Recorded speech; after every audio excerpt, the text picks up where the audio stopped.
मंगलम भगवान वीरो मंगलम गौतमगणि मंगलम कुंद कुंदार्यो जैन धर्मोस्तु मंगलम सर्वमंगल मांगल्यम सर्वकल्याणकारकम प्रधानम सर्वधर्माणां जैनम जयतु शासनम जैनम जयतु शासनम। वीतरागी देव शास्त्र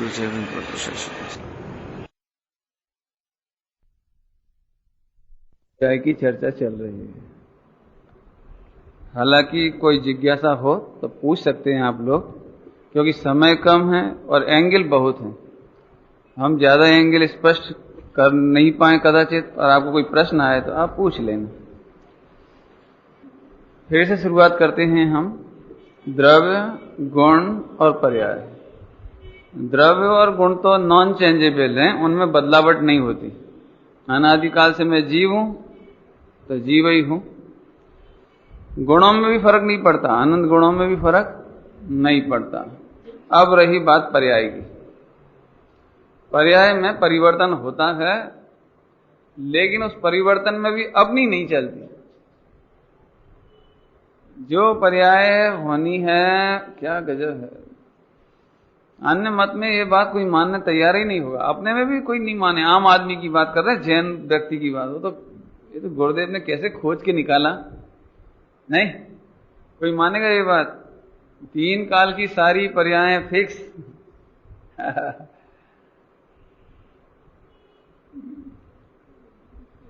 ऐसा कहते हैं कि हमारा ज्ञान गुण किस समय की पर्याय में किसको जानेगा, ये भी फिक्स नहीं। तो फिर आत्मा को जानने की बात कहां रही कि आत्मा को जानो, आत्मा को जानो, आत्मा को जानो। आप तो बोलते हो आत्मा को जानो, लेकिन आत्मा का जानना भी फिक्स। जिस समय में जो पर्याय जानने में आना होगी वही आएगी। और इसके लिए मैं बहुत अपने स्वानुभूति, देखो आप, हम कई बार कुछ ज्ञेयों को, कुछ विषयों को जानने से बचना चाहते हैं, नहीं, और वही जानने में आता है।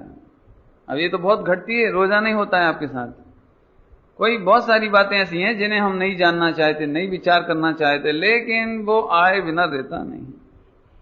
और कई बार हम चाहते हैं अच्छा विचार या कोई सा, तो भी नहीं आता है, नहीं। इसीलिए आप खुद बोलते भी हो लोक व्यवहार में, 1 सेकंड पहले तक मेरा कोई विचार नहीं था, नहीं बोलो। तीर्थ यात्रा में 1 सेकंड पहले तक मेरा कोई विचार नहीं था। ये क्या हो गया? देखो, तीर्थ यात्रा में आपका जाना फिक्स था ना, तो एंड टाइम पर आपको विचार आ गया। एग्जामिनेशन का एग्जाम्पल देखो। परीक्षा में हमने बिल्कुल तैयारी करके गए थे, लेकिन एंड टाइम पर वहां मिस हो गए, मिसिंग हो गई। दिमाग में क्या था क्या था क्या था, वो फार्मूला भूल गए। देखो, और ऐसा भी लगता है कि मेरे को सब आ रहा है, सब मालूम है, सब मैंने कल ही देखा है, और मैं भूल रहा हूं। देखो, यदि आपको उस समय परीक्षा में नहीं लिखाना है तो तब तक याद नहीं आएगा। कई बार लोग बोलते हैं, और जैसे ही घंटी बजी, सर ने कॉपी ली, पर एकदम याद आया कि यहां खाली स्थान में ये भरना था। नहीं, होता क्या है लेकिन। इसीलिए वो कहावत में भी कहते हैं, चिड़िया चुग गई खेत, नहीं अब पछताए होत क्या, चिड़िया चुग गई खेत। अब होगा क्या उससे, तो जो हो गया तो हो ही गया। हो तो ऐसा मेरा मतलब है कि आपको भी अनुभव में ये बात आती होगी कि अचानक मैंने बिल्कुल गुस्सा नहीं करना चाह रहा था, लेकिन अचानक गाली निकल गई, अचानक बात निकल गई, और हम फिर पछताते भी हैं, बहुत गलत बात है, मेरा व्यवहार बहुत गलत है। लेकिन भाई साहब, जो होना है वो हो ही रहा है, वही होता है, वही होगा। समझ में आया कि नहीं आया? तो अब अपनी चर्चा चल रही थी, तो फिर पुरुषार्थ क्या रहा? नहीं भाई समीर भाई, प्रश्न है कि नहीं? फिर आगे पुरुषार्थ क्या रहा? नहीं, तो अच्छी तरह से समझ लो कि वस्तु स्वरूप के अनुसार पुरुषार्थ होता है, या वस्तु स्वरूप के विरुद्ध पुरुषार्थ होता है? कैसे होगा बताओ? जैसे आपका बच्चे को इंग्लिश में या मैथमेटिक्स में मजा आता है और आप उसको जबरदस्ती फिजिक्स पढ़ाओ तो चलेगा? भाई उसको नेचर में क्या अच्छा लगता है बोलो? गेहूं के लोट में से गेहूं की रोटी बन सकती है, लेकिन चना की रोटी तो नहीं बन सकती ना, कि नहीं साहब? वो तो हम पुरुषार्थ करें तो। लेकिन भैया गेहूं के रोटनी में से, गेहूं के लोट में से गेहूं की रोटी बनेगी, चना की, चावल की वो नहीं बनेगी, चोखा की नहीं बनेगी। लेकिन जबरदस्ती बनाने की कोशिश करें तो अरे बनेगी ही नहीं ना। नहीं, मेरा मतलब क्या है कि पुरुषार्थ वस्तु स्वरूप को जानकर और वस्तु स्वरूप के अनुकूल दिशा में काम करो तो पुरुषार्थ कहने में आता है, बराबर? नहीं, कभी हवाई जहाज का पायलट केबिन की बजाय पीछे बैठ जाए, वो पीछे की साइड, कोई बात नहीं, मैं ड्राइवर हूं, मैं पायलट हूं, मैं चला सकता हूं, इधर से नहीं तो इधर से चला दूंगा, चल जाएगा ना? पुरुषार्थ करने पर तो चल जाएगी। नहीं नहीं, क्यों? अब ज्यादा एग्जाम्पल की जरूरत नहीं है। गैस का नॉब इधर से बंद हो तो चलेगा कि नहीं चलेगा? और इधर गैस स्टोव का भी कनेक्शन, वो जो क्या कहलाता, नॉब और स्विच, इधर से नहीं खोले तो चलेगा कि नहीं चलेगा? सब इधर से खोल दिया, इधर से गैस इधर तक आ गई। नहीं, इधर नहीं खोलोगे तो कितना ही लाइटर चलाओ, वो क्या होगा? वाह, हम पुरुषार्थ करेंगे तो जल जाएगा। समझ में आ रहा है मेरा एग्जाम्पल? कि आपका पुरुषार्थ वस्तु स्वरूप के अनुसार होना चाहिए। ठीक है पॉइंट? तो वस्तु स्वरूप को जानकर उसके अनुकूल जो उपाय किया गया उसका नाम पुरुषार्थ, बराबर? ठीक है। देखो, कोई इसको ज्ञानी बनाना चाहे तो कितने महीनों में बना लेगा? नहीं। तो अब देखो, वस्तु स्वरूप में ज्ञान करने की ताकत नहीं है, स्वभाव नाम का समवाय, स्वभाव नाम का समवाय, इसमें ज्ञान करने का, दर्शन करने का, चारित्र करने का समवाय ही नहीं है, स्वभाव ही नहीं है, तो इसमें कोई पुरुषार्थ नहीं होगा। तो फिर पुरुषार्थ कहां होगा? कि जिसमें स्वभाव है उसमें होगा, बराबर? अब स्वभाव नंबर का नाम का पहला समवाय। अब दूसरा समवाय का नाम क्या था? पुरुषार्थ। अभी जरा ध्यान से सुनना, मैं पुरुषार्थ समझाता हूं पहले। तो वस्तु स्वरूप को जानकर, तीसरी चौथी बार कह रहे हैं हम ये बात, वस्तु स्वरूप को जानकर उसकी दिशा में प्रयास करना, इसका नाम पुरुषार्थ। एक कौन सा पुरुषार्थ? व्यवहार। एक कौन सा पुरुषार्थ? व्यवहार पुरुषार्थ। निश्चय पुरुषार्थ नहीं, निश्चय पुरुषार्थ तो भी जुदा ही है। नहीं, एक दया दान व्रत उपवास करना, शिविर में जाना, मंदिर बनाना, ये तो व्यवहार पुरुषार्थ भी नहीं। क्या कहते? हाँ, आप चाहो तो फिर स्थूल व्यवहार कह सकते हैं। स्थूल स्थूल स्थूल समझते हो? माने जैसे मान के चलो, मैं समझ लो कि भारत के पूरब दिशा का निवासी हूं और आप पश्चिम दिशा के निवासी हो, लेकिन दोनों ही जने कभी अमेरिका में मिल जाएं, एक पंजाब का, जम्मू कश्मीर का, और एक है कोचीन का, या किसी भी कच्छ का ले लो, समझ लो, और वे दोनों जने वहां मिल जाएं, तो ये कहेंगे हम दोनों भाई भाई। तो वो कौन से भाई भाई जी? कि बहुत दूर के स्थूल भाई क्योंकि जिस भारत की सीमा में मैं जन्मा हूं उसी भारत की सीमा में ये जन्मा है, इस अपेक्षा से कहो तो भाई, और नहीं तो क्या रिश्ता है? कोई मतलब नहीं। ऐसे यहां समझना कि ये सारी बातें तो बहुत स्थूल में हैं, बहुत दूर में हैं, लेकिन असली पुरुषार्थ तो वस्तु स्वरूप को जानकर उसकी दिशा में प्रयत्न करना, ये व्यवहार पुरुषार्थ। तो साहब, जब निश्चय पुरुषार्थ क्या है? कि निश्चय पुरुषार्थ ये है कि उसे तुम्हें कर सकते नहीं, करने की जरूरत नहीं। क्या कह रहे? जी, और गजब बात है। निश्चय पुरुषार्थ तुम कर सकते नहीं क्या कह रहे हैं? निश्चय पुरुषार्थ तुम कर सकते नहीं, करने की जरूरत नहीं, इसलिए तुम निर्विकल्प ज्ञाता दृष्टा रहो, बस। नहीं समझ में आया? मैं समझाता हूं, सुनो। आत्मा में नहीं, 6 द्रव्यों में एक वीर नाम की शक्ति है, पावर कहो, है ना? वो एक शक्ति है। यदि वो शक्ति नहीं हो तो वो काम नहीं हो सकता। बराबर? जैसे आंखों में देखने की शक्ति है तो देखने का काम करती है, तो आंख में एक वीर नाम की शक्ति है, भले ये जड़ वीर है, जड़ माने पुद्गल का। और यहां ज्ञान भी है, तो ज्ञान में जानने की शक्ति है, ये वीर है। ऐसे छहों द्रव्य में, सर्वांग में, अनंत गुणों में और प्रत्येक पर्याय में वीर नाम की शक्ति है। ये पुरुषार्थ का काम करती है, ये निश्चय पुरुषार्थ। समझ आया कि नहीं आया? नहीं समझ में आ रहा तो फिर बताएं, कोई घबराना नहीं बिल्कुल। ये थोड़ी चर्चा तो थोड़ी सी नवीन लगती है लेकिन है जोरदार। फिर से क्या कहा?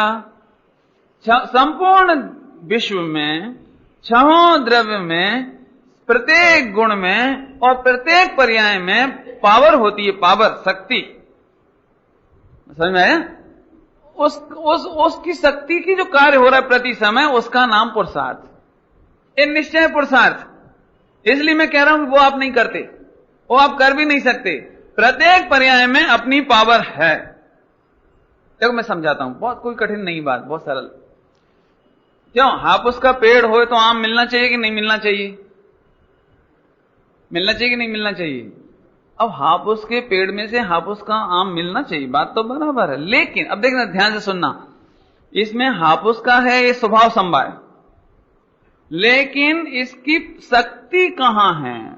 जड़ों में से आम मिलेगा तो तने में से आम मिलेगा, तो पत्ते में से आम मिलेगा, तो कहां से आम मिलेगा? पत्ते में पत्ते की शक्ति, अंकुर में अंकुर की शक्ति, तने में तने की शक्ति, पत्तों में पत्ते की शक्ति, फूल में फूल की शक्ति, आम में आम की शक्ति। तो एक वृक्ष में ये शक्ति है कि नहीं? यदि पत्ते में शक्ति नहीं हो तो रह नहीं सकता, वहां रह नहीं सकता, झड़ जाएगा वो। नहीं, वो पीला हरा नहीं रह सकता, हरे रहने की शक्ति है इसलिए हरा रहता है, और यदि झड़ जाएगा वो। समझ में आता है ना? तो शक्ति है कि नहीं है? तो शक्ति है, ये सबकी जुदी जुदी। ऐसे जीव द्रव की शक्ति, जीव द्रव में अनंत गुणों की शक्ति, अनंत गुणों में से भी एक गुण की जितनी पर्याय हो रही हैं उन पर्यायों की भी शक्ति। नहीं समझ में आया? देखो, ये मैं मनुष्य, मैं पुरुष, ते पुरुष की शक्ति माने शरीर की शक्ति। अभी ध्यान से देखना, लेकिन जो बाल कमजोर हो जाता है ना वो झड़ जाता है, और बगल का बाल लगा रहता है। तो एक एक बाल की शक्ति है कि नहीं? यहाँ ये आंखों पे, पलकों पर ये जो बाल हैं, इनकी भौं की एक एक बाल की शक्ति है कि नहीं? अभी आप ऐसे ऐसे करो तो जो कमजोर होगा वो निकल आएगा। नहीं, एक दृष्टांत समझाने के लिए दे रहा हूं। ऐसे शरीर का एक एक परमाणु अपनी शक्ति से जुदा जुदा है। समझ में आती है बात? अच्छा, ऐसे ही छहों द्रव्य, उसमें मैं जीव द्रव्य, तो मेरे में भी एक एक गुण में शक्ति। जैसे ज्ञान में जानन जानन जानन जानन की शक्ति, तो एक ज्ञान गुण का पुरुषार्थ। यदि आपके ज्ञान गुण में जानने की शक्ति नहीं हो तो जान सकते हो? अब देखना जरा, मैं और समझाता हूं आपको। आपके ज्ञान में जानने की शक्ति तो है, लेकिन अल्प वीर होने से अल्प शक्ति है। केवल ज्ञान जितनी शक्ति नहीं है, लोकालोक को जानने की शक्ति नहीं है। बराबर? अभी और देखो, आपको कॉमर्स पढ़ रहे हो, आप पढ़ रहे हैं, तो आपको कॉमर्स में भी बीकॉम सेकंड ईयर तक की शक्ति है जानने की। एमकॉम में क्या है? एमबीए में क्या है? शक्ति का फर्क पड़ गया ना। अब ये फर्क कहां से आया कि ज्ञान गुण की एक एक पर्याय की शक्ति भिन्न भिन्न है। फर्क समझ में आया? आपको रोटी बनाने का ज्ञान, तो ये उस संबंधी शक्ति हो गई, और ये दूसरे को बिल्कुल नहीं होता। ये डिफरेंस काय में हुआ कि जीव द्रव तो सब हैं और ज्ञान गुण भी सब में हैं, लेकिन पर्याय की शक्ति जुदी जुदी है। अब तो समझ में आया? अभी देखो, आज तुमको बीकॉम सेकंड ईयर पढ़ रहे हो, तो तुम्हें बीकॉम सेकंड ईयर, अगले साल फाइनल का ज्ञान हो जाएगा, बीकॉम फाइनल का। तो अभी क्यों नहीं तुमको फाइनल का ज्ञान? क्योंकि अभी की पर्याय में बीकॉम फाइनल की जानने की शक्ति नहीं है। आए समझ में आया? तो एक एक पर्याय की शक्ति जुदी जुदी हो गई ना। नहीं बोलो, क्या गजब है। हमें कई बार बोलते बोलते भूल जाते हैं, आपने देखा होगा।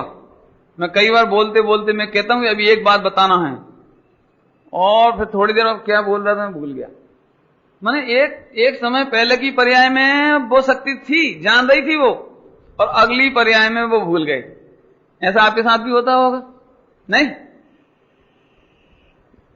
नहीं होता है ना। अभी आगे चलो, तो क्या सिद्ध हो गया? द्रव्य में शक्ति है, गुण में शक्ति है, और किस में शक्ति है?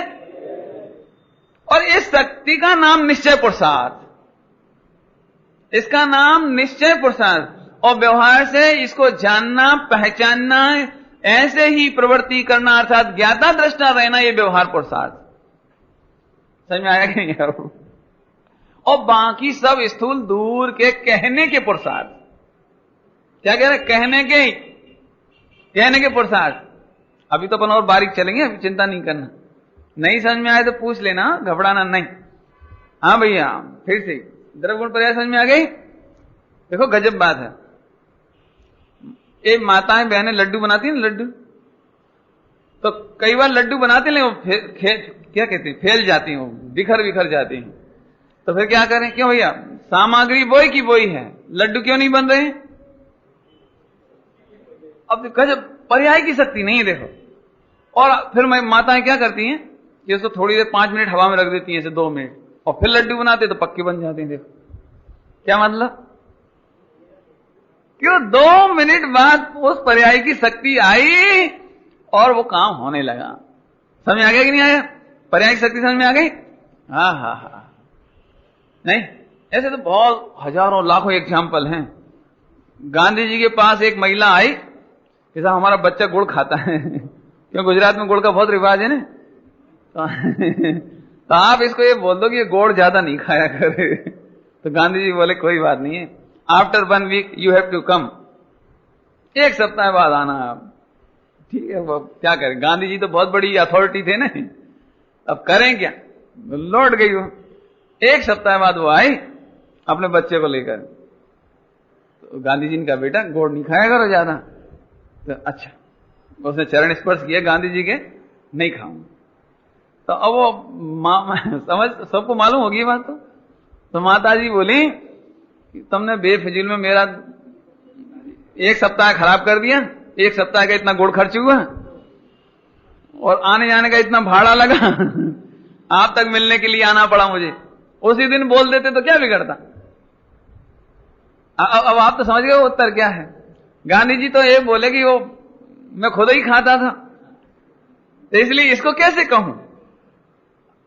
यदि लोक की भाषा में भी कहें तो मेरा ही विल पावर कमजोर था, तो मैं इससे क्या कहता।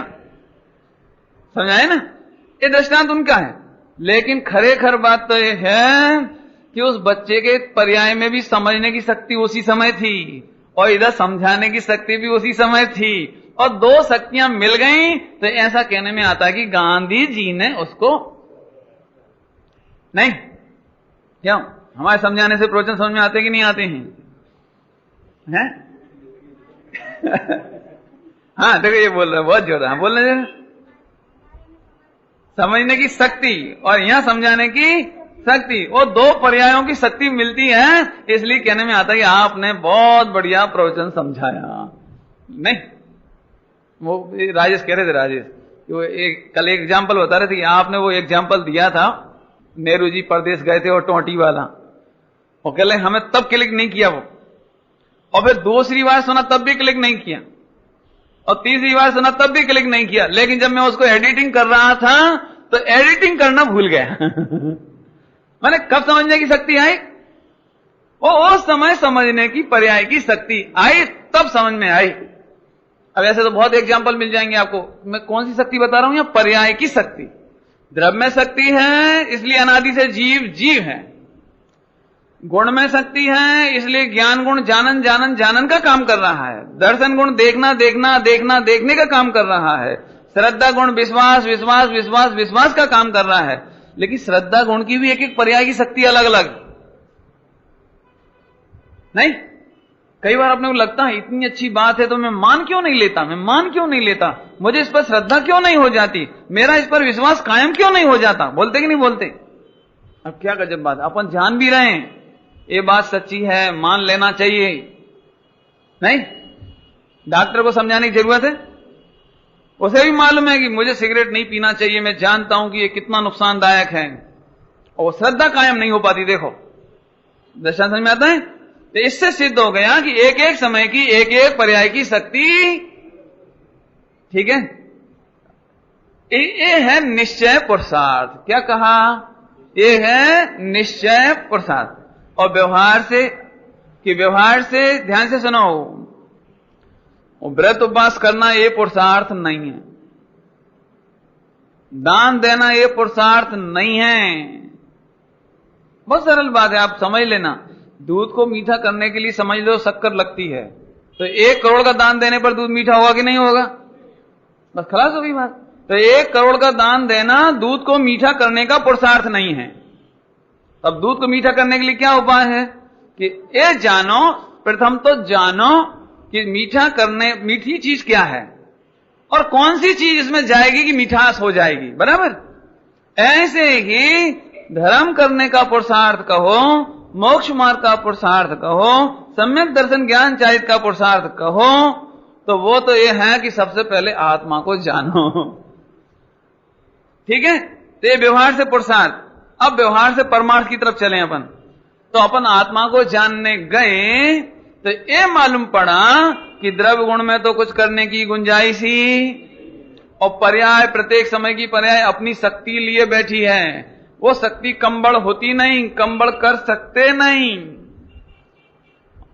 अनंत सिद्ध भगवान और अरहंत भगवान मिलकर के भी मुझे एक समय की पर्याय में सम्यक दर्शन दे सकते नहीं।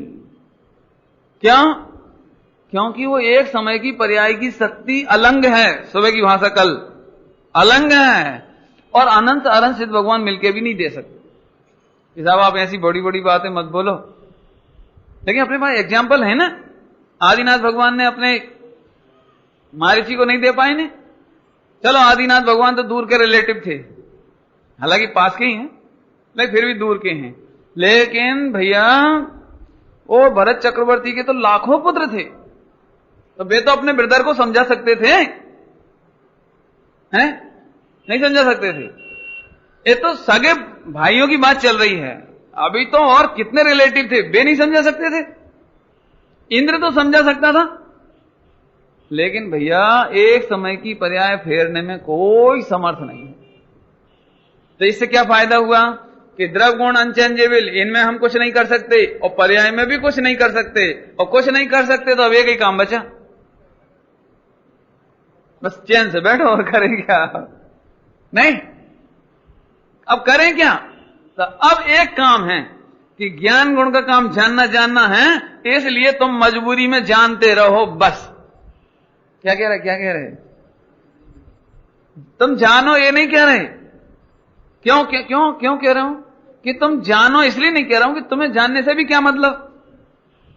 जब तुम्हारा कोई प्रयोजन नहीं है तो जानते हो, जब प्रयोजन ही नहीं है अपना किसी से तो जानते फालतू चीजों को कि नहीं जानते। कि लेकिन साहब मैं अपनी आंखें बंद नहीं कर सकता हूं तो क्या करें? तो कोई बात नहीं है, मजबूरी में जैसे आप घर से मंदिर तक आते हो और रास्ते में टैक्सी भी दिख जाती है, बस भी दिख जाती है, और गटर भी दिख जाती है, और पत्थर कंकर भी दिख जाते हैं, और बहुत सारे भिखारी भी दिख जाते हैं, और लोकल ट्रेन भी दिख जाती है, और बाय द वे एरोप्लेन भी दिख जाता है, कोई प्रॉब्लम है? अब चूंकि आंख बंद करके तो चल नहीं सकते, तो आंख खोलकर चलते हैं, तो मजबूरी में जानने में आ जाओ तो। लेकिन जानने के लिए आंख खोलते क्यों? आंख के लिए खोलते हैं? समझ में आ रहे? देखो मैं एक बात कहता हूं, अभी ऐसी कार आ रही है, ये आ गई है समझ लो, अभी आपके पास नहीं आई होगी भले ही, लेकिन आ रही है वो।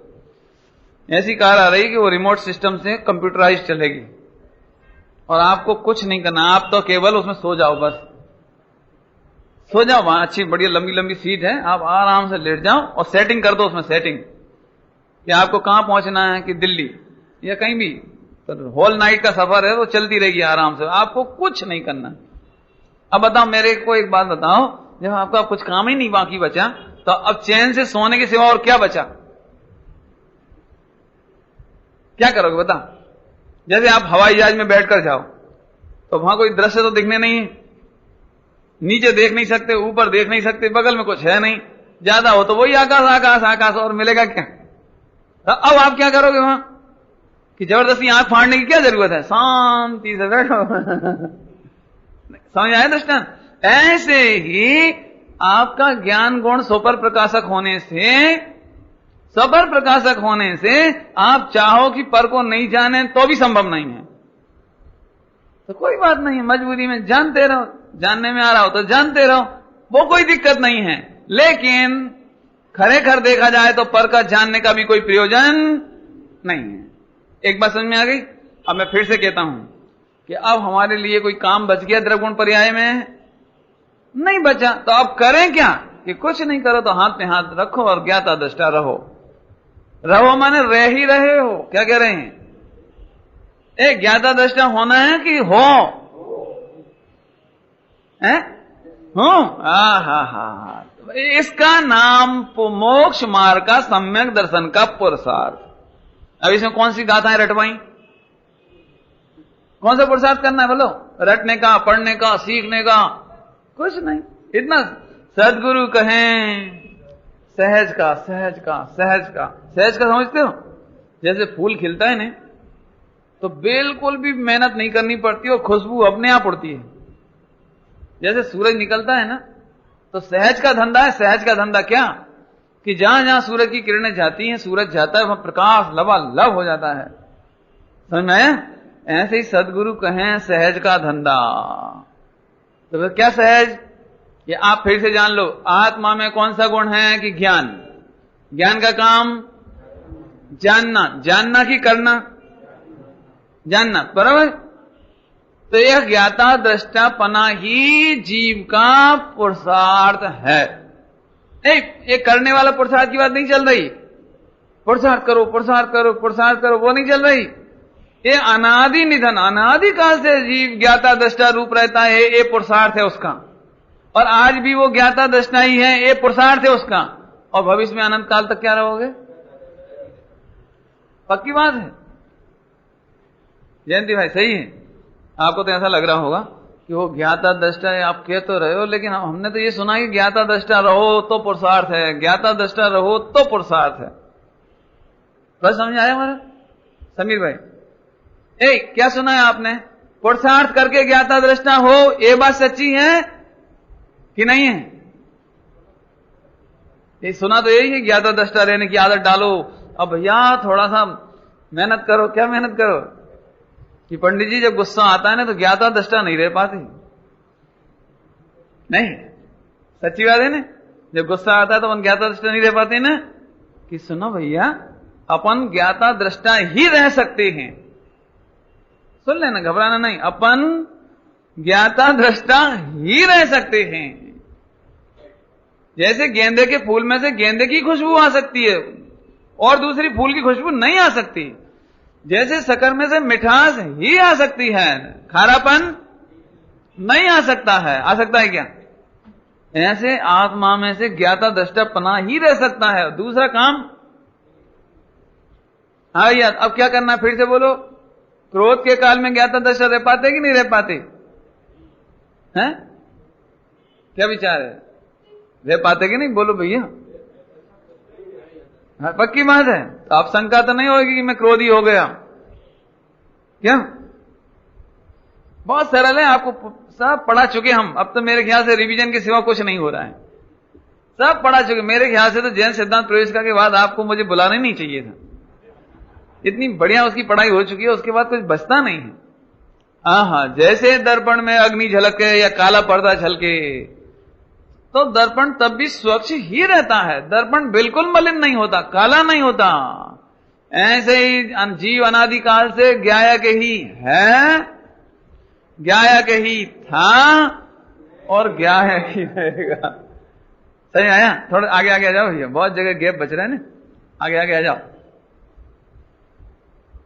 हाँ, और आ जाओ भैया, सभी लोग समझ लो, थोड़ा सा बहुत जोरदार है।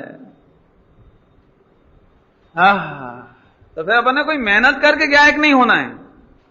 मेहनत करके ज्ञायक नहीं होना है, बल्कि मैंने शुरू में कहा था अभियान कि वस्तु स्वरूप को जानकर और वैसा ही प्रयास पुरुषार्थ है। तो वस्तु स्वरूप को जान लिया, द्रव्य गुण पर्याय जान लिया अपन, ये वस्तु स्वरूप। और अब काम कुछ बचा नहीं, अब प्रयास क्या किया कि मात्र ज्ञाता दृष्टा बस। ये मान्यता पलट देना, ये पुरुषार्थ। हालांकि ये भी कहने की बात है, इसलिए व्यवहार। मैं कहता हूं मान्यता पलटना पड़ेगी या मान्यता पलट गई? नहीं नहीं, बहुत सरल बात है। देखो ये टॉर्च है, ये टॉर्च है ना, अब तुम्हारी ये मान्यता है कि तुम्हारी है। अब आप लड़ रहे हो मेरे से बेफिजूल में कि मेरी है, मैं कहता हूं मेरी है।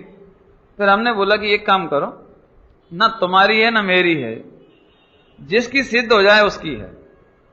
अब सिद्ध होने का मतलब समझिए, कि आप बताइए कि इस कवर के अंदर इसके में क्या चिन्ह है? कोई चिन्ह है आपका? कोई चिन्ह है? अब बोलो भैया, जिसकी हो बोलो। अब वस्तु स्वरूप के नजदीक चलते हैं, वस्तु स्वरूप के नजदीक, और फिर वो जो बोलेगा उसकी है बस। तो आप तो चुप हो गए, क्योंकि आपको तो पता ही नहीं इसके अंदर चिन्ह क्या है।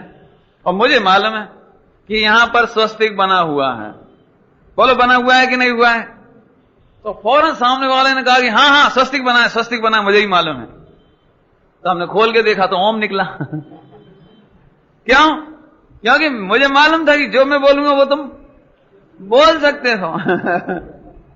और दूसरे को मैंने कान में पहले ही बोल दिया था, क्योंकि आखिर दोनों का जज तो होना चाहिए ना कोई। तो मैंने उसको बोल दिया कि इसके अंदर ओम है, लेकिन मैं इसके सामने ये बोलता हूं। ठीक है, खैर ये तो दृष्टांत हुआ। अब हम वस्तु स्वरूप के नजदीक गए तो मान्यता बदलनी पड़ी कि ऑटोमेटिक बदल गई। ये है मेरा कहना।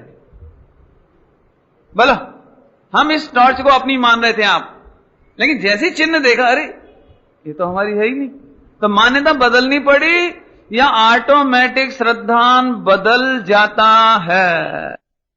ना तो कहें, बहुत मार्मिक बात कहनी, बहुत मार्मिक है। तो सरल लेकिन है मार्मिक। सुनना भाई, सभी लोग इधर उधर नहीं देखना, सभी लोग हमारी तरफ देखो जरा।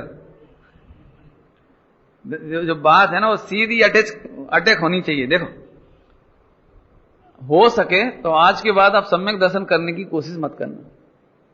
आप केवल वस्तु स्वरूप को जानने की कोशिश करना। वस्तु स्वरूप को जानते ही मान्यता पलट जाएगी। इसी का ही नाम सम्यक दर्शन है।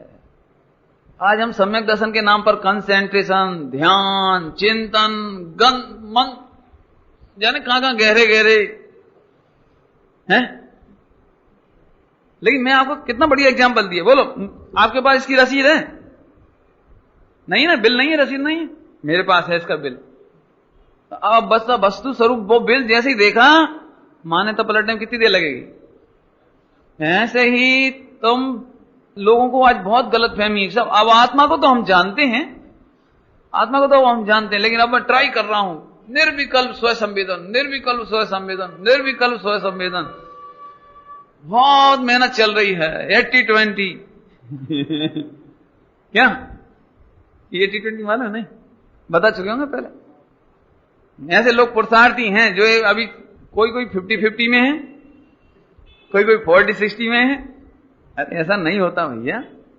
मैं आपको फिर कहता हूं, आप सम्यक दर्शन का कोई भी उपाय मत करना, केवल एक उपाय करना, वस्तु स्वरूप के नजदीक जाकर देखना, और सम्यक दर्शन ऑटोमेटिक होगा होगा और होगा। और सच्ची बात बताएं तो हम मिथ्यात्व के उदय में सारे उपाय करते हैं, लेकिन वस्तु स्वरूप को जानने की चेष्टा नहीं करते। नहीं, मैं आपको लोक का दृष्टांत दूं। जैसे किसी मां का इकलौता बेटा गुजर गया हो, या किसी पत्नी का पति गुजर गया हो, तो बताओ वो ये कहे कि नहीं नहीं मैं इसे शमशान में नहीं ले जाने दूंगी, और रोवे, और मैं इसे जिंदा करूंगी, और ये तो जीवित ही है, और ये तो नहीं मरा है। तो ये चिंतन करने से वो दाह संस्कार हो सकेगा? या आखिरकार बारंबार उपयोग को वहीं ले जाना पड़ेगा कि अब कुछ नहीं हो सकता? ताकत कहां ले जानी पड़ेगी? मैंने उस मोह को जीते बिना दाह संस्कार हो नहीं सकता। और वो बार बार कहे कि नहीं नहीं इन्हें मत ले जाओ, इन्हें मत ले जाओ, इन्हें मत ले जाओ, ये मेरा बेटा है। किससे काम चलेगा? बोलो। कि मैं जानता हूं कि तुम्हें बहुत दुख है, मैं जानता हूं कि तुम्हें इस समय बड़ी पीड़ा है, और इसमें कोई दो राय नहीं कि हम तुम्हारे दुख को बांट नहीं सकते, लेकिन यह भी एक सत्य है जिसे तुम्हें जानना चाहिए कि अब ये लौट नहीं सकता। आखिरकार विजय होती है ना, इतनी घनी पीड़ा के काल में भी विजय होती है किसकी? यदि वो दिमाग में सही मान ले ये मृत्यु हो, माने इसका नाम है मृत्यु, कि अब कोई लौटने वाला नहीं है, और चाहे इकलौता लड़का हो और चाहे पति हो, और गुजर गया तो बोलो तभी वो छोड़ सकती है ना डेड बॉडी को, और तभी दाह संस्कार हो सकता है। आखिरकार यहां विरक्त होने के लिए भी उसे आखिरकार यही काम करना पड़ा। मेरी बात समझ में आ रही? ऐसे ही आपको कितना ही क्रोध आए, कितना ही मान आए, कितना ही लोभ आए, और कितना भी आपको लगे कि नहीं नहीं थोड़ा थोड़ा ये भी करना चाहिए वो भी करना चाहिए, लेकिन आपको जिस दिन भी सम्यक दर्शन होगा उस दिन आपको आत्म तत्व का निर्णय होना ही पड़ेगा। मैं फिर कहता हूं, यदि सम्यक दर्शन नहीं हुआ है तो आप तत्व का निर्णय करो। मैं फिर कहता हूं, आप ध्यान लगाने की बजाय तत्व का निर्णय करो। मेरे पास बहुत लोग आते हैं और बोलते हैं पंडित जी बाकी तो मैं सब जान गया, आत्मा हूं, ज्ञाता दृष्टा हूं, परमात्मा हूं, ये तो हम सब जानते हैं, लेकिन बस थोड़ा ये बताओ कि सम्यक दर्शन कैसे हुए। कि मैं तुम्हें ये प्रश्न खड़ा हो रहा है कि सम्यक दर्शन कैसे हुए, तो आप फिर से पढ़ो। आप फिर से, मैं बहुत हृदय से कह रहा हूं ये बात, कि ताते जिन बार कथित तत्व अभ्यास करीजिए। नहीं नहीं, कई बार ऐसा होता है कि बेटे को बाप का विश्वास नहीं होता, लेकिन जो पिताजी के मित्र हैं और भी हैं, अपनी माताजी हैं, चाची हैं, ताई हैं, उनको विश्वास है, लेकिन बच्चे को अपने फादर का विश्वास नहीं होता। मालूम है फिर क्या होता है कि वो अपने पापा की शिकायत किसी और से करता है, समझ लो फ्रेंड सर्किल में करता है, उनके फ्रेंड सर्किल में, या अपनी ताई को बोलता है, मम्मी को बोलता है। मालूम है क्या जवाब देता है बेटा? कि मैं अच्छे से जानता हूं पापा को, कोई नहीं पहचान सकता पिताजी को, लेकिन मैं पहचानता हूं, बे मेरे दुश्मन नंबर 1। बोलो भैया समीर, फिर तुम क्या जवाब दोगे उस बच्चे को? कि बेटा तुम जानते भले ही होगे, लेकिन फिर से जानो क्योंकि मैं पहचानता हूं, उन्होंने कभी तुम्हारे खिलाफ कोई रिपोर्ट नहीं की है, कभी तुम्हारे ऊपर कोई कंप्लेंट नहीं उनकी, लेकिन तुम बार बार उनके विरुद्ध कह रहे हो, तो मैं तुमसे कहता हूं बेटा एक बार फिर से खुले हृदय से, क्या बोलते हैं, निष्पक्ष चित्त से अपने पापा का अवलोकन करो कि साहब मैंने 1 महीना फिर मेहनत करी, लेकिन वो पापा तो बिल्कुल खराब हैं। कि बेटा तुम फिर नहीं पहचान पाए, क्या करो, उपाय क्या है बोलो? नहीं, क्योंकि बच्चों को क्या रहता है, अभी एक बालक था देवलाली में, तो उसकी मम्मी ने मेरे पास भिजवाया। किसके साथ भेजा था? हाँ, एक के साथ भेजा वहां, कि तुम पंडित जी को पूछना कि मेरे को गुस्सा बहुत आता है तो कैसे जीतूं। समझ में आया? बच्चे का प्रश्न क्या था? 7th क्लास का बच्चा था, 7th क्लास का। उसका प्रश्न था, पंडित जी मुझे गुस्सा बहुत आता है। मैंने, किस पर गुस्सा आता है? कि मम्मी पापा पर। गुस्सा आता है तो क्या बात है, अगर कोई बात होगी ना गुस्सा आता है तो मैं समझ गया। अब समझने कोई देर लगती है क्या? पहले नंबर तुझे पापा मम्मी बुरे लगते होंगे, कि हाँ बुरे लगते हैं, अब तो गुस्सा आना ही चाहिए, अब क्या बात है? तो मैंने कहा बेटे तुम ठीक है गुस्सा आता है कोई बात नहीं, और मम्मी पापा बुरे हैं कोई बात नहीं, पहले ये बताओ कि वो किस बात पर तुमको बुरे लगते हैं? कि मैं क्रिकेट बहुत खेलता हूं, पढ़ाई नहीं करता हूं। तो मैं बेटा अब ठीक है तेरे मम्मी पापा डांटते हैं और खराब हैं, लेकिन तू ईमानदारी से सोच के बता कि बिना पढ़े परीक्षा में पास हो जाओगे और तुम इकलौते लड़के हो अपने घर में, तो फिर तुम्हारी जिंदगी में भविष्य में क्या होगा? क्या होगा? तुम इंजीनियर बनना है, डॉक्टर बनना है, कुछ भी करना है तुम्हें, तो क्या होगा? अब वो बच्चा सीरियसली सोचने लगा कि बात तो सही कि मम्मी पापा पढ़ने की कहते हैं, तो बात तो सही, लेकिन मुझे क्रिकेट में मजा आता है, मुझे पढ़ाई में आनंद नहीं आता। तो फिर अब मैंने कहा फिर से बोलो कि मम्मी पापा बुरे हैं या अपनी सोच बुरी है? तो कहले हाँ सोच बुरी है। तो अब मम्मी पापा पर गुस्सा करोगे कि नहीं करोगे? अब वो धीरे से बोला अब कैसे करूंगा? जब उसे मालूम पड़ गया ना, है अरे रे अपने इष्ट जनों का हितैषी पना मालूम नहीं पड़ना एक क्रोध का कारण है। फिर से बोलता हूं, अपने इष्ट जनों का हितैषी पने की खबर नहीं होने से उन पर क्रोध उत्पन्न होता है।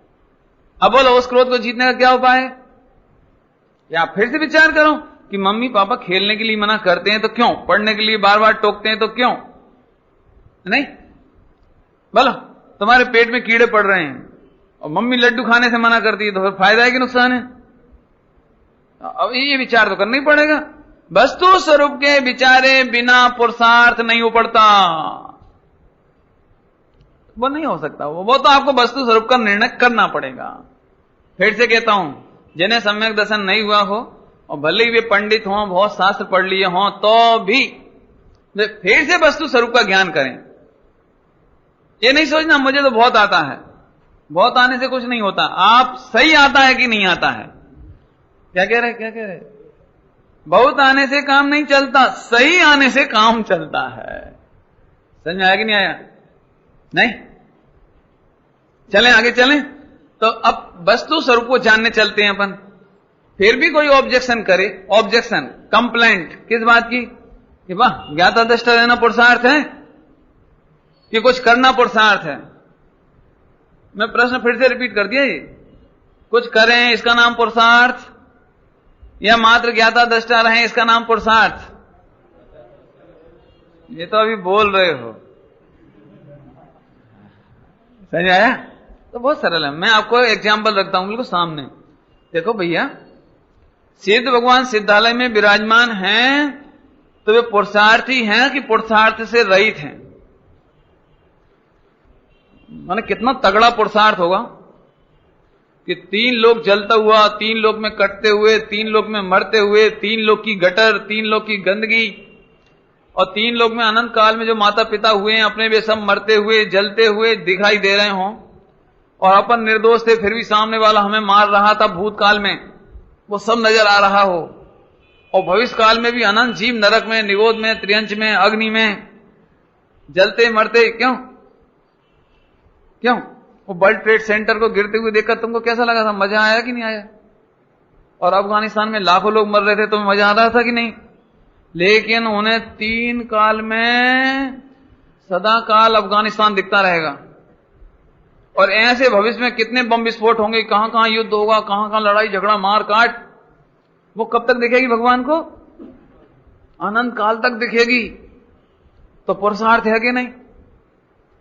है कि नहीं? अपन देख सकते हैं कि नहीं?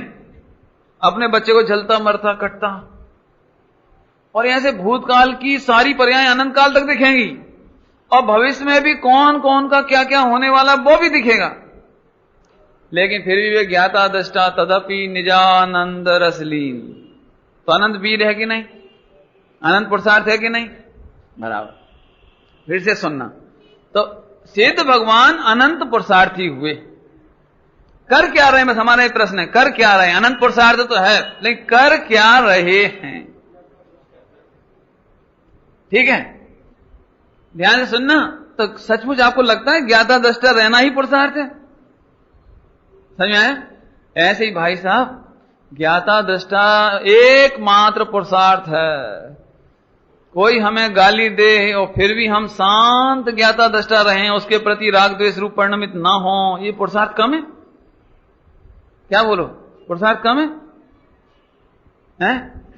कोई बुरा कहो या अच्छा, लक्ष्मी आवे या जावे, तो क्या हुआ ये पुरुषार्थ नहीं है कि लक्ष्मी आ जाए या चली जाए, हैं?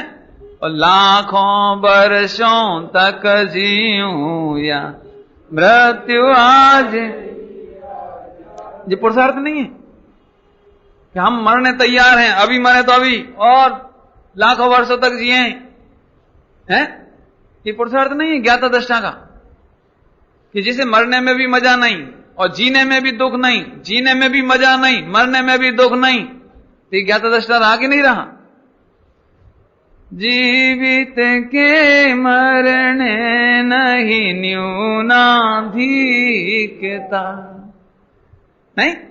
माने अमाने बरते तेज स्वभाव जो है, रज कर्ण के रिद्धि वैमानिक दैवनी, सब में मान्या पुद्गल एक स्वभाव जो पुरुषार्थ नहीं है, हैं?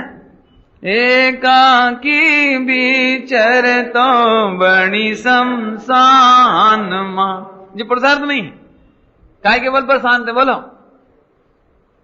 क्योंकि वे ज्ञाता दृष्टा रहते हैं। देखो हमें महलों में भी ज्ञाता दृष्टा रहना है और जंगल में भी ज्ञाता दृष्टा रहना है, हमें क्या दिक्कत है?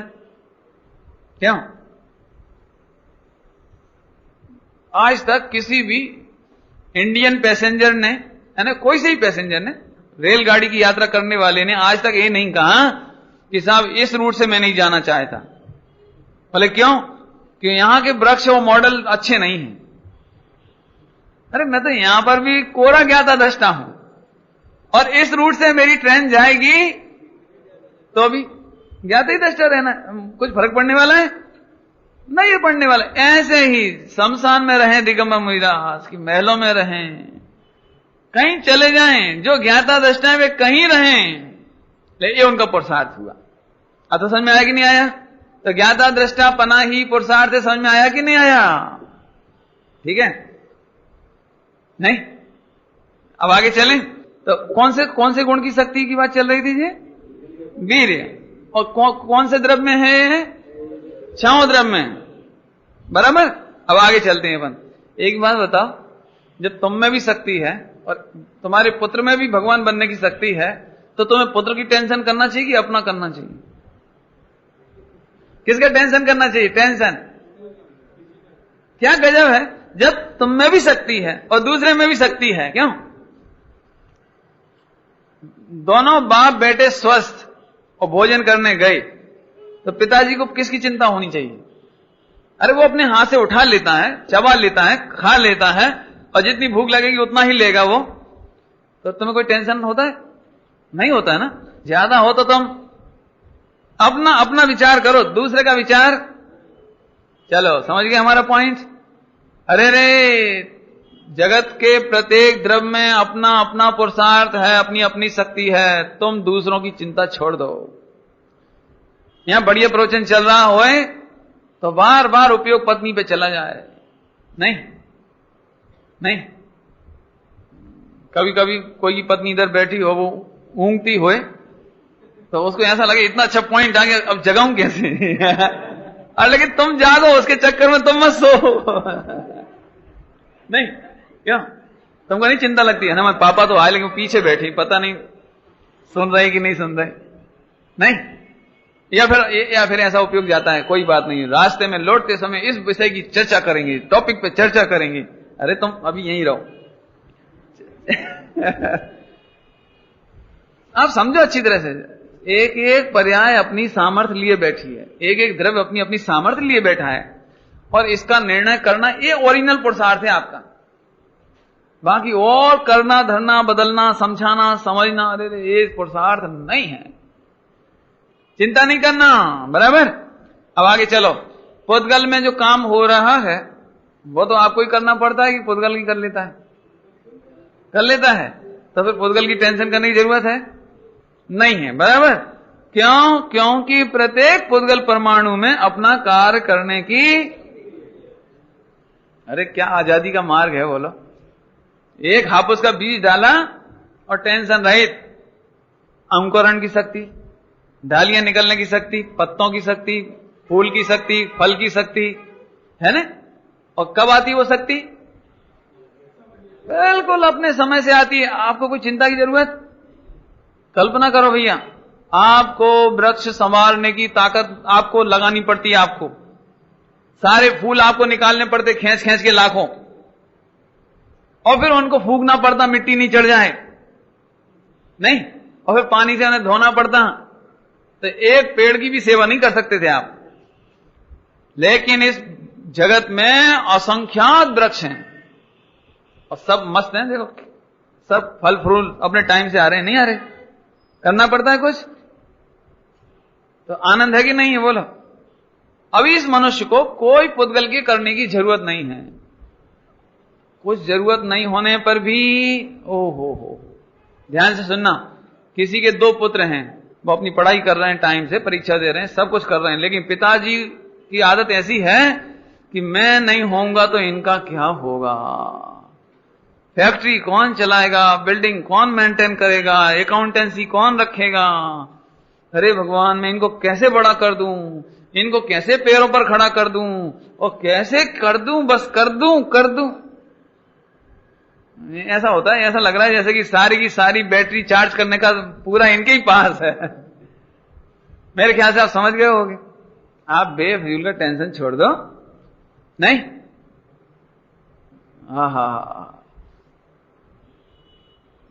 बिल्कुल चिंता नहीं करना किसी की भी, कभी भी। अब हम कहें तो व्यवहार से इसका नाम पुरुषार्थ, ऐसा निर्णय कर लेना इसका नाम व्यवहार से पुरुषार्थ। क्या ऐसा निर्णय करके अब शांति नहीं? हाँ, एक अभी छत्र चूड़ामणि निकला ना, छत्र चूड़ामणि ग्रंथ, इसकी कहानी पढ़ना आप। उसी भव से मोक्ष जाने वाले जम्बू स्वामी की कहानी है उसमें। उसी भव से मोक्ष है, जीवनधर जम्बू स्वामी नहीं, जीवनधर चरित। अभी गजब तो देखो आप, वो जीवनधर का जिस दिन जन्म होना था तो पिताजी मारे गए और माता को शमशान में जाना पड़ा, और इस स्मशान में जाकर के वो बच्चे का जन्म हुआ, और माता उसे देख नहीं पाई, वो उसे छोड़ करके और झाड़ियों में छिप गई। और वहां से कोई शमशान में कोई सेठ आया डेड बॉडी लेके अपने बच्चे की, तो ये रोता हुआ बच्चा मिल गया, तो उस बच्चे को तो वहीं छोड़ा और इस बच्चे को उठा के अपने घर ले गया। कहां देखो तो सही, तद्भव मोक्षगामी की माता जिसे देख ना सकी, दूध ना पिला सकी, 30 वर्ष तक। पिताजी मर गए उसी दिन जब जन्म हुआ, और इतने वर्षों तक फिर शादी होती रही, इधर उधर वो घूमते रहे, और मालूम भी पड़ गया, क्या मालूम पड़ गया, एक काष्टांगार ने मेरे पिता को मार करके राज्य लिया है, मैं इसे जिंदा नहीं रहने दूंगा, मैं इसे मार डालूंगा। ऐसा परिणाम आया। देखो गजब बात, कौन को? उसी भव से मोक्ष में जाने वाले को इतना गुस्सा आया, मैं इसको मार डालूंगा, और मारने का संकल्प, प्लान। लेकिन उसी नगर में रहते हुए भी, उसी नगर में, कौन से नगर में? जिस राजधानी में वो रह रहा था वो उसी की थी। काष्टांगार सेनापति था और उसने उसके पिता को मार डाला था, और कुछ नहीं करते, कुछ नहीं, आप जानता रहा। वो मारने जाना चाहा तो उसके हितैषियों ने कहा कि अभी नहीं, 1 बरस बाद, क्योंकि मुनिराज ने कहा है कि ये 1 बरस बाद मरेगा, माने उसकी आयु पूरी होगी तब वो तुम्हारे निमित्त से मरेगा, और तब तक तुम इसे देखते जानते रहो, बस। नहीं ऐसा है, मैंने अपने को सब मालूम है, और अपन देखो मारने वाला भी वहीं बैठा है, मरने वाला भी वहीं बैठा है, और मारने की चाहता भी है और प्लान भी है, लेकिन चूंकि उसकी अभी आयु पूरी नहीं हुई तो 1 साल तक ज्ञाता दृष्टा बने देखते रहो दुश्मन को। क्या कर सकते हैं बोलो? नहीं बोलो। मेरे को तो ये बताना था कि वो जो बालक जिसके पिता नहीं, माता नहीं, वो बालक भी पला, वो भी राजा बना, उसकी भी 8-8 शादियां हुई, और उसने भी इतना युद्ध कर लिया, और वही उसी भव से मोक्ष भी चला गया। बोलो भाई, ये कौन सा पुरुषार्थ हुआ होगा इसमें? और मम्मी पापा के चिंता की कितनी जरूरत थी उस बच्चे को? नहीं है तो फिर अपने को चिंता करना कि नहीं? और मूल प्रश्न तो यही है, ठीक है? अब देखो, हालांकि अपन चर्चा कर रहे हैं और बात बिल्कुल सही है और आपको सही लग भी रही होगी, फिर भी मैं आपको एक प्रीकॉशन नोटिस देना चाहता हूं, प्रीकॉशन, कि फिर भी जिस पर्याय में चिंता होती है तो होती ही है। क्या कह रहे? इतना प्रवचन सुनने के बाद भी आपको मम्मी पापा की चिंता होगी, और मम्मी पापा को होएगी। मैं इसलिए प्रिकॉशन दे रहा हूं कि आप नहीं तो अभी घर जाके रोने लगोगे, दुखी हो जाओगे, पंडित जी इतना समझाते हैं फिर भी मैं नहीं मानता, मेरी कैसी बुद्धि हो गई है, इतना समझाने पर भी नहीं मानता, लगता है मैं अभव्य हूं, लगता है कि मैं नीचे ही जाने वाला हूं।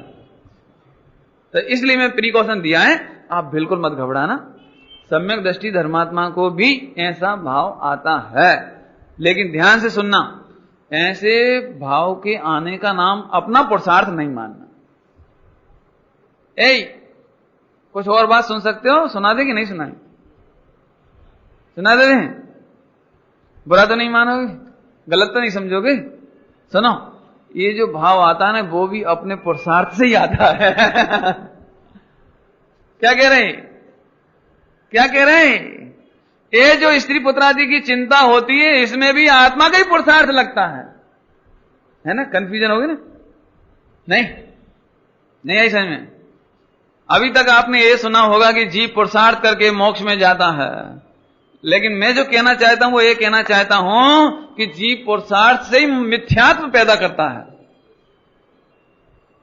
जीव पुरुषार्थ से ही नरक में जाता है। क्या कह रहे? समझ में नहीं जानती भाई? क्या भैया समझ में आ रहा है? नहीं? फिर से सुनो, फिर से।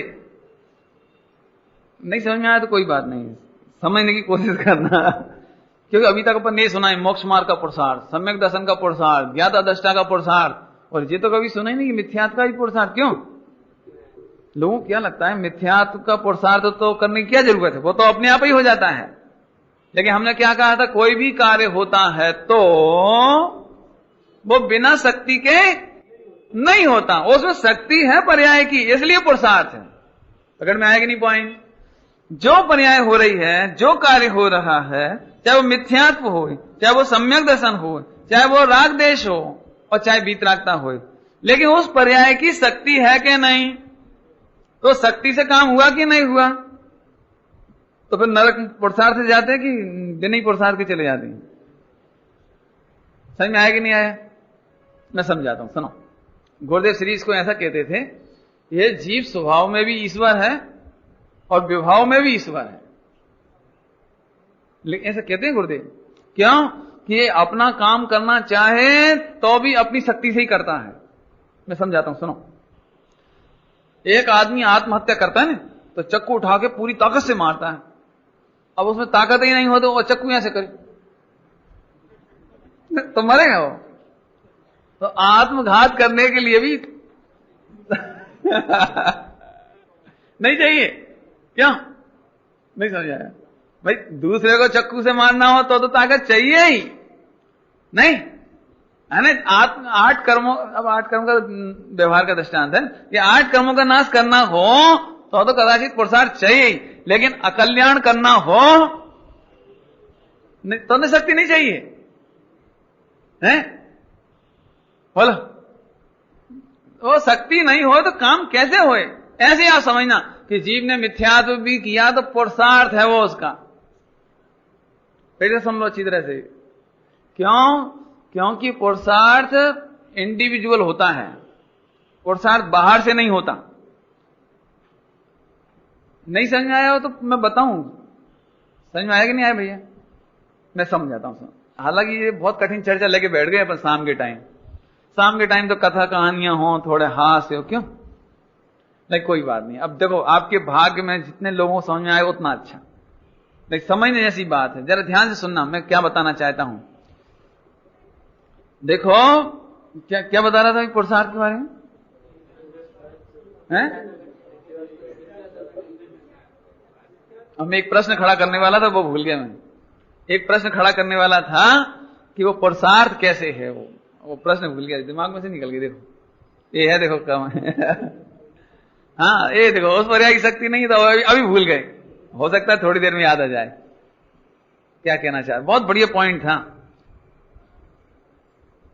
देखो, अरे रे भाई,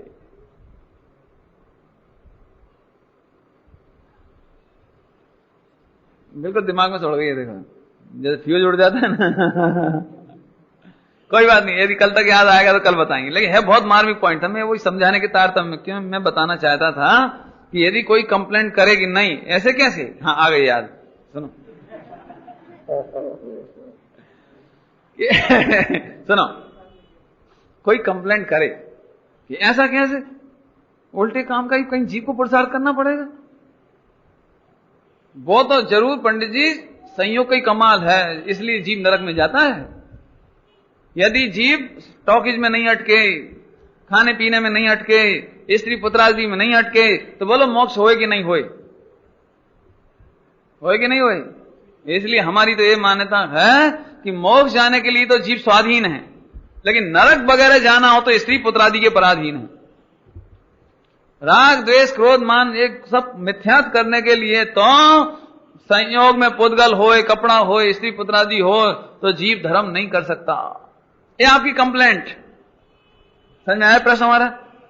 कि बिल्कुल नहीं, विवाह कराने में यदि दूसरे समर्थ होंगे, मोह राग द्वेष और मिथ्यात कराने में दूसरे समर्थ होंगे, तो फिर 3 काल में तुम्हारा मोक्ष नहीं होगा। इसलिए बहुत बढ़िया है कि तुम मिथ्यात्व भी तुम अपनी शक्ति से ही करते हो, मोह राग द्वेष भी तुम अपनी शक्ति से, अपने पुरुषार्थ से करते हो। ये बहुत बढ़िया बात है। सुनने में तो सरल लगती है कि मिथ्यात्व का पुरुषार्थ करता है जीव, नरक का पुरुषार्थ करता है जीव। पुरुषार्थ तो मोक्ष का करना चाहिए, है ना? सुनने में कितनी सरल लगती है। लेकिन मैं कहता हूं स्त्री पुत्रों, ये दुनिया वाले तेरे को राग कराएंगे तो फिर दुनिया का अभाव तो होना नहीं है, और फिर तेरा राग कभी मिटना नहीं है। आज तो बहुत ही बढ़िया बात है कि उल्टी मान्यता भी मैं ही करता हूं तो सीधी मान्यता भी, ये तो बहुत अच्छी बात है। नहीं नहीं बोलो, ये तो बहुत सुंदर मार्ग है। अब तो समझ में आया कि नहीं आया? तो फिर अपन मिथ्यात्व का प्रसार करते हैं कि नहीं, और राग द्वेष का प्रसार करते हैं कि नहीं? करते हैं। और करना चाहिए कि नहीं? वो तो हो गई, अब करना क्या चाहिए, वो तो होता ही है। इतिहास समझ में आई? इससे क्या फायदा हुआ ये भी समझो आप। देखो नहीं समझ में आए ना तो आप में से कई लोग नए होंगे, आप में से पहली बार सुन रहे होंगे और उनकी मान्यता के विरुद्ध होगी ये बात पक्की है। तो मेरा आपको बहुत रिक्वेस्ट है हृदय से कि आप इसका समाधान करके जाना। आपको फिर बताता हूं, सुनो। ऐसा जानने से कि जीव ही मिथ्यात्व करता है, जीव ही विकार करता है, ऐसा जानने से भी वीतरागता उत्पन्न होती है। वीतरागता उत्पन्न होती है। क्यों? क्योंकि मुझे राग पत्नी कराएगी तो अब मुझे पत्नी पर गुस्सा आएगा, ये मेरे को मोक्ष में नहीं जाने देती, ये मेरे को मोक्ष में नहीं जाने देती, ये मेरे को राग पैदा करा देती है। तो पत्नी यदि तुझे राग पैदा कराए तो फिर पत्नी से द्वेष करना पड़ेगा। तो वीतरागता कैसे होगी? और फिर खाने पीने की चीजें ये मेरे को द्वेष करा देते हैं, तो फिर राग द्वेष तो ये पैदा कराते हैं, तो इनसे राग द्वेष होगा कि नहीं होगा? नहीं? बोलो, समझ लो कि मेरा सम्यक दर्शन इस कपड़े में है और आप इसे फाड़ दो, तो फिर मुझे आप पर गुस्सा आएगा कि नहीं आएगा? आएगा वो तो। क्योंकि संयोग के बल पर यदि हम राग द्वेष मानेंगे तो संयोगों पर क्रोध आए बिना नहीं रहेगा। तो अब 3 लोग में किस पर गुस्सा करें? और हमें सम्यक दर्शन कौन करा सकता है? कि कोई नहीं, तो राग किस पे करें? फिर से हमें क्रोध कौन करा सकता है? कोई नहीं करा सकता। तो कोई पर क्रोध करने की जरूरत नहीं है, और कोई हमें भला कर सकता है? नहीं कर सकता। तो राग किससे करें? इसलिए पूरे विश्व पर तो वीतराग भाव हो गया, वीतराग भाव हो गया, और अंतर में ज्ञाता दृष्टा जानते से ही सम्यक दर्शन हो गया। फिर से ही सम्यक दर्शन होने के बाद वीतरागता होती है कि वीतरागता के साथ सम्यक दर्शन होता है? क्या कहा भैया? क्या कहा? क्या कहा? फिर से बोलो भैया, बोलो। भाविश क्या नाम है? सम्यक दर्शन के साथ वीतरागता होती है या सम्यक दर्शन हो जाएगा उसके बाद वीतरागता होगी? हमारा तो दृष्टिकोण ये कहता है वीतरागता के साथ सम्यक दर्शन होता है। जगत में कोई इष्ट अनिष्ट भाषित नहीं होता, राग द्वेष भी हम ही करते हैं, कोई बात नहीं है, तो हम उसका सुधार कर लेंगे। मिथ्यात्व भी हम ही करते हैं तो इसका सुधार हम कर लेंगे। उल्टी मान्यता कर सकते हैं तो सीधी मान्यता भी। ये इसका नाम कौन सा पुरुषार्थ है? व्यवहार पुरुषार्थ। वो व्रत उपवास करने का नाम व्यवहार पुरुषार्थ नहीं। यहां तो उल्टी मान्यता का कर्ता मैं हूं ऐसा कहना, और सच्ची मान्यता का कर्ता कहना ये व्यवहार। चलो भैया, चलते चलते असली बात पूछ लेंगे, टाइम तो बहुत हो गया। बोलो भैया, बोलो बोलो। उल्टा पुरुषार्थ कर सकते हो कि सीधा पुरुषार्थ कर सकते हो? हैं? नहीं, बोलो जल्दी। बहुत बढ़िया, बहुत बढ़िया। उल्टी मान्यता भी हम नहीं कर सकते और सीधी मान्यता भी हम नहीं कर सकते, और ऐसा समझ में आ गया इसी का ही नाम सच्ची मान्यता है। क्या कहे ऐसा समझ में आ गया, इसी का नाम सच्ची मान्यता है। अभी आप जाओगे, टाइम तो आपका ले लिया, लेकिन 2 मिनट और ले रहा हूं। आपके समाचार पत्र से एक बहुत बढ़िया समाचार सुना रहा हूं आपको, सुनोगे? पहले वर्णन सुना दूं कि पहले पढ़ के सुनाऊं? पहले वर्णन ही सुन लो आप। जो लोग अमेरिका की चाचा चिप्स वगैरह खाते हों, मैकडोनाल्ड की चिप्स खाते हों, और जो जो आइटम खाते हों उसके बिस्किट वगैरह और जो भी कुछ खाते हों, उन लोगों के लिए आज के समाचार पत्र में एक बहुत बढ़िया समाचार आया है। मैं पढ़ के सुनाता हूं आपको। 6 जून को नवाटा में यह समाचार खबर पढ़कर आघात लगा कि फास्ट फूड कंपनी मैकडोनाल्ड अपने शाकाहारी व्यंजनों में, शाकाहारी समझ गए, शाकाहारी व्यंजनों में गाय की चर्बी का इस्तेमाल करती है। उसने इस तरह की धोखेबाजी से करोड़ों लोगों के विश्वास के साथ छल किया है। जो शुद्ध शाकाहारी थे, आखिर हैश ब्राउन मीन्स ब्रैकेट में लिखा है आलू की टिकिया, हैश ब्राउन में चर्बी मिलाने का क्या मतलब है? मेरा मानना है कि लोगों के साथ जानबूझकर ऐसा किया गया है जिससे वे मांसाहारी बन जाएं। लेकिन हम हरीश भारती के शुक्रगुजार हैं जिन्होंने अमेरिका में ये आवाज उठाई। कोई भारत का व्यक्ति है हरीश भारती, उसने अमेरिका में आवाज उठाई और कंप्लेंट करके कोर्ट में गया वो कि ये इसमें गाय की चर्बी मिलाई जाती है और शाकाहारी नाम से बेचा जाता है। आवाज उठाई और अदालत द्वारा कंपनी पर आधा अरब माने 50 लाख रुपए का जुर्माना है। 50 करोड़, हाँ अरब 50 करोड़ रुपए का उस कंपनी के ऊपर पेनल्टी लगाई गई। 50 करोड़ रुपए की पेनल्टी लगाई गई, उस पर आर्थिक दंड लगाया गया है। यह भी सही है कि आज शाकाहारियों की सभी जगह उपेक्षा हो रही है। सुन लो भैया, है ना? शाकाहारी होना केवल धर्म या आस्था का मामला नहीं है, बल्कि इससे शारीरिक, मानसिक और बौद्धिकता पर असर पड़ता है। साथ ही शाकाहारी व्यक्ति कभी भी हिंसक नहीं हो सकता। मेरा मानना है कि यदि दुनिया शाकाहारी हो जाए तो कहीं आतंकवाद और हिंसा नहीं होगी। ये पूरा का पूरा समाचार पत्र में आया है। अब मेरे को बताने की जरूरत तो मेरे ख्याल से नहीं रही कि जो लोग ये कहते हैं नहीं साहब उसमें तो वेजिटेरियन लिखा है, शाकाहारी लिखा है, लेकिन भाई साहब बनाने वालों को शाकाहार की खबर नहीं है। जो दिगंबर जैन हम लोग पानी छान के पीते हों हैं और आलू बटाटा और ना खाते हों और वो बिस्किट में गाय की चर्बी खा रहे हैं, ऐसे सैकड़ों आइटम हैं। ये च्युइंगम बनती, च्युइंगम, और उसमें गाय की चर्बी मिलाई जाती है। मैं फिर कहता हूं, विदेशी जितने उत्पाद आते हैं भले उसमें वेजिटेरियन लिखा है, लेकिन वे अंडे को भी वेजिटेरियन मानते हैं। अब करें क्या? दिक्कत तो यह है। और मैं एक बहुत अच्छे से एक बात कहता हूं, लोगों को पैसा कमाना है ना तो जो सस्ता सामान मिलेगा उसमें से काम करेंगे। जब करोड़ों गायें प्रतिदिन मरती हों पूरे विश्व में, काटी जाती हों बूचड़ खानों में करोड़ों, तो उनका मांस में से निकलने वाली चर्बी का क्या होता होगा? तो कहीं ना कहीं तो यूज होता है ना वो, चाहे वो प्रसाधन सामग्री में हो जाए, चाहे खाने पीने में कर लिया जाए। बिस्कुट बनाने में जो कुरकुरापन होता नहीं, सॉफ्टनेस, कड़कपन और खस्तापन, ये सब गाय की चर्बी डालती। आपको विश्वास नहीं आता ना, इसलिए मैं आपको फिर कहता हूं कि जिन्हें पैसा कमाना है उन्हें धर्म की खबर नहीं है। मैं इतना ही कहा, बहुत समझना। ये तो समाचार पत्र में मिल गया ना, इसलिए मैं आपको बता रहा हूं ये बात। बाकी आप खुद समाचार पत्र देखते हो तो गौर से पढ़ो, आपको सैकड़ों बातें मिल जाएंगी। मात्र धर्म निभाने के लिए ही नहीं, शरीर के स्वास्थ्य के लिए भी ये बहुत जरूरी है कि हम और हमारे बालक बाजार के फास्ट फूड के नाम पर ये चीजें नहीं खाया करें। ओम नमः शिवाय।